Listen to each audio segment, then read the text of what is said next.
Good morning, boys and girls. This morning is our second week of Compassion Camp. We're still on the first lesson, which is at the table, which is compassion helps us to see and welcome. The first thing I want to review is what we learned last week. So if you haven't seen the video from last week, now's the time to stop this one and go back to the one last week and watch that one first. But during the lesson last week, we talked all about empathy and compassion. Empathy is feeling what somebody else is feeling. We talked about if you see someone crying and you feel sad, if you see someone laughing and it makes you feel silly and want to laugh, that is empathy. And then when seeing that and feeling their feeling makes you want to do something to help them, that is compassion. So empathy is seeing the feeling and feeling it, and then compassion is wanting to help someone. So when I read the story, I'm about to read a story from Luke 15 verses 11 through 32 in the Bible. It's a parable that Jesus told, which is just means a story. When I read this to you, I want you to think about that empathy part, feeling what someone else is feeling. And then when you feel it and then you want to help someone else. There's a father in this story and he exhibits compassion. So listen for that. See if you can pick out the compassion. I'm just going to read it to you from this paper. I don't have any real fun pictures, so I'm sorry for that. But bear with me and listen carefully to the story and see if you can pick out any feelings and then where you might see someone showing compassion in the story. There was once a man who had two sons, a younger brother and an older brother.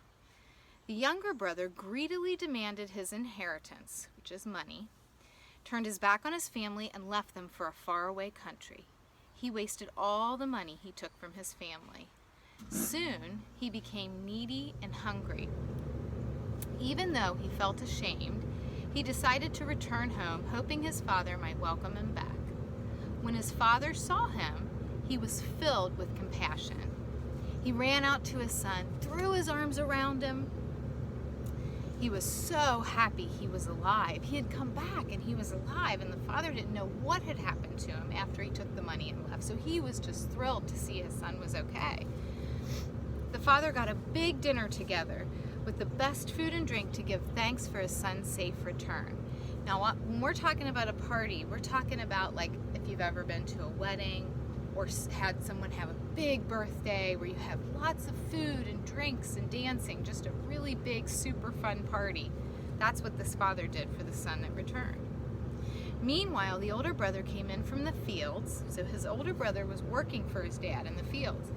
Tired from working hard all day, when he heard the music and dancing, he became very angry, there's a feeling, and refused to go in. Can you imagine that?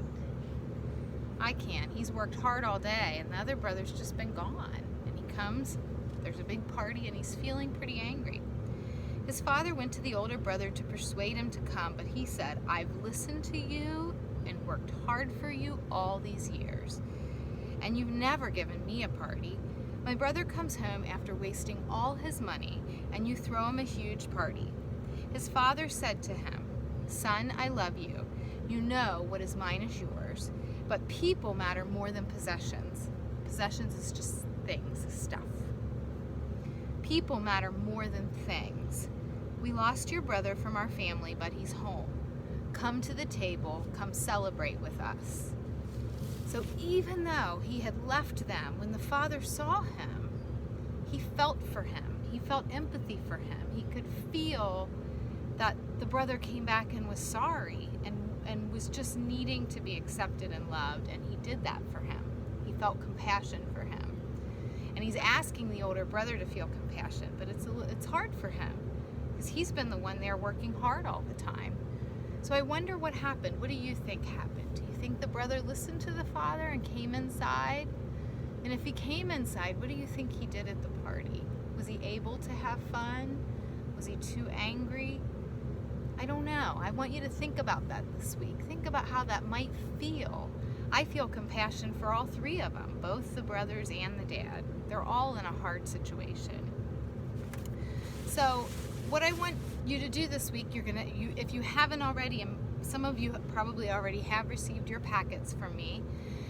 There is a fun part of your packet, which is the little faces, and there you can play match with it. You can color the faces or just leave them plain if you want, and then cut them out, and just like a regular match game, you turn them all over and you try to find 2 matches. And think about the emotions on the cards, and think about the faces, you know, how you feel when you feel sad or mad or happy or excited. So when we listen to stories like the story today, it can help us to learn about compassion and practice feeling it for other people, practice feeling their feelings. So any story you read, like last week I read to you The Invisible Boy, and when I read it, and I'm sure you too, could feel what that feels like when the little boy was left out. In most of the book, he was kind of by himself. We've all had moments in our life, even if you're pretty little, where you've been left out. Somebody has not invited you to play when you really wanted to play with them. So we can all kind of go, gosh, I can think about how that feels. And then one of the little boys in the book took it the next step, which is feeling compassion for him. And do you remember what he did?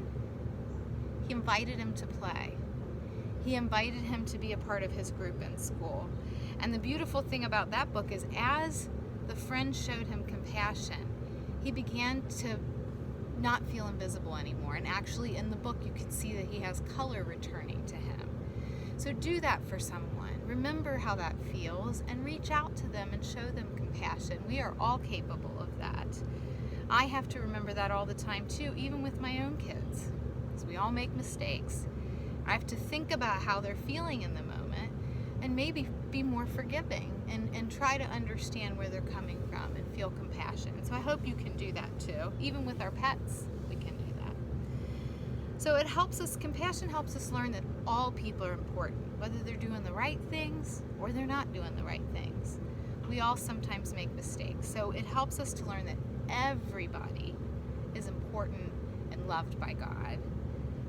So I want to do the same prayer that we did last week with you again. If you remember, we put our hand on our head to signify thinking about someone else, using your brain to think about their feelings, and your heart to feel for them and to help them. So let's pray. Welcoming One, your warm, wide arms are always open, drawing us into your heart full of love.